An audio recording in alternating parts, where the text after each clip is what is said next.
cayaaraha waxaan rabaa in aan ku soo qaato cayaarta semifinalka ee dhex mari doonto Spain iyo wadanka Faransiiska.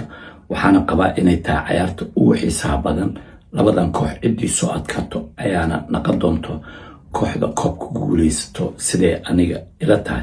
sababta marka waxyaalahaas dhan u nisbayno waxay tahay Spain inay tahay kooxda dhexda ugu fiican ee cayaaraha adduunka ee yimid ee xagga kubad isku dhiibida aad iyo aadka ugu fiican.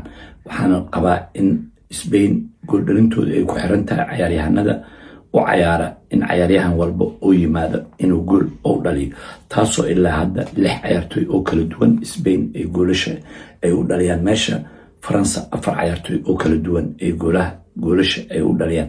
taasna waxay abuureysaa in kubadda dhaqaaqeeda in meel fiican la dhigo kadibna gool sidaas lagu dhaliyo. waxaa la soconaa Michael Moreno oo dhexda ka dheela labadii cayaar oo gadaal ka yimid labadaba inuu 2 gool u dhaliyo, taasoo ku dhisneyd in kubadda dhaqaaqa inay ku dhisneyd oo cayaaryahan u gooliya inaysan qabin. inkastoo Spain aan qabo in laga awood badan yahay xagga weerarka oo 4 hore oo Faransa joogto inay yihiin 4 cayaartoy aan loo babac dhigi karin, laakiin su-aasha waxay ka taagan tahay Spain laftigeeda waa kooxda ugu fiican markii la dhaho baas kubadda la dhiibo accurate baaska qofka lagu aadiyo waa kooxda ugu fiican 90.4% ay cayaartoydooda isku aadiyaan. taasna waxay keentaa inay kubad haysashadooda ay ka fiicnaato kooxaha kale iyo kubad abuuridda lafsaantooda ay abuurayaan. laakiin Spain waxaan isleeyahay waa koox sidii Barcelona oo kale ku dhisho isballaariso, taasna waxay sababi kartaa in cayaaryahanada Faransiiska ay fursad helaan, taasna ay sababto inay fursadahaas ay helaan ay dhaliyaan. oo waxaan la soconaa Mbembe iyo cayaaryahanka kale Ousmane Dembélé iyo Bakola ama Doué kii la keeno iyo cayaaryahanka Michael Olise. 4taas cayaartoy waaba 5 laakiin 4 ay keeni doonaan, 4toodana ma kala yareystaan.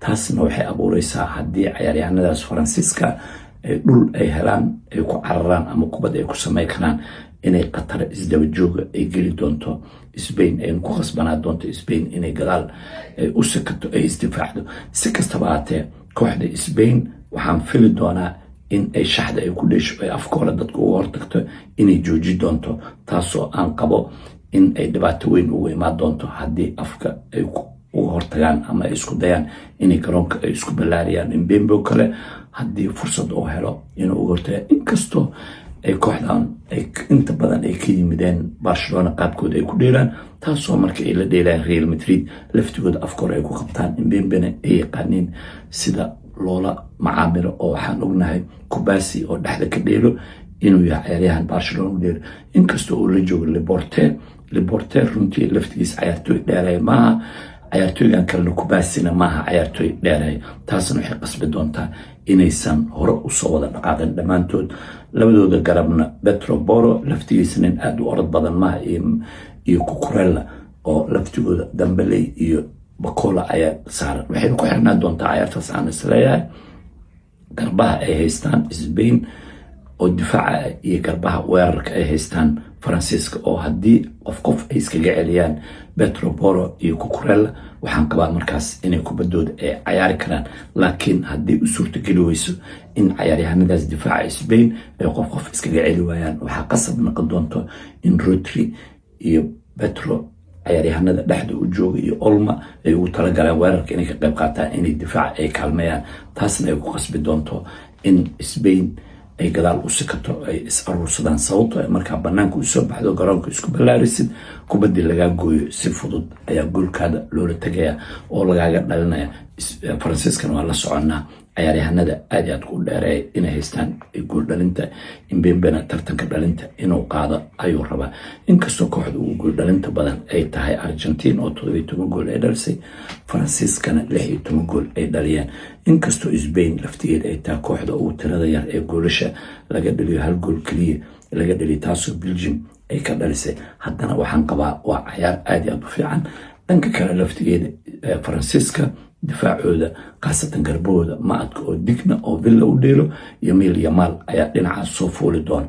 waxaan qabaa dhinaca kale Nico Williams cayaartii ugu dambeysay la keeno dhaawac ka yimid, haddii la keeno asigana dhinaca kale oo cayaaryahanka Barcelona u dheelo oo saaran yahay waxaan qabaa in meeshaas Lamine Yamal ilaa hadda wacdarihiisa iyo cayaarihiisa lama arkin, laakiin cayaartan haddii uu soo bandhigo wacdarihii cayaarihii lagu yaqiinay, waxaan qabaa Spain markaas xoog inay la soo bixi doonto, oo ma qaba aniga digna inuu qof u celi karo sida cayaaryahankii Portugiiska Nuno Mendes kaasoo keligiis iska celinaya looguna kalsoonay.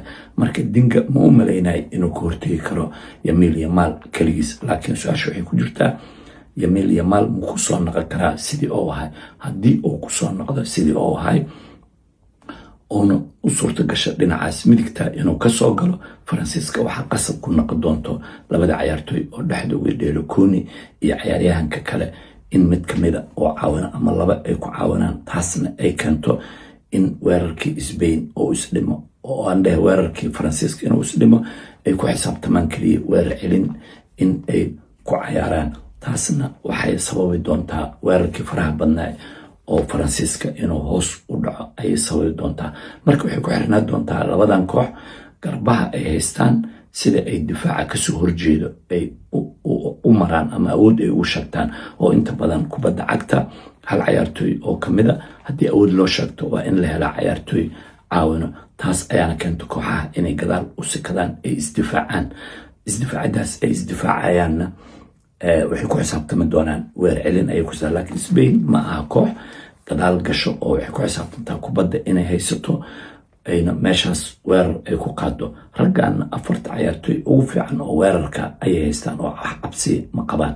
marka aniga waxaan qabaa in goolal iyo fursado meeshaas ay ka imaan doonaan labada dhinac, laakiin waxay noqon doontaa weerarka labada koox ay haystaan. inkastoo Faransiiska weerarkooda aan loo babac dhigi karin, haddana waxay ku xirnaan doontaa sida kubadda looga hayo iyo sida Lamine Yamal iyo Nico Williams ay wacdaro u dhigaan, ay difaacaas ay u maraan.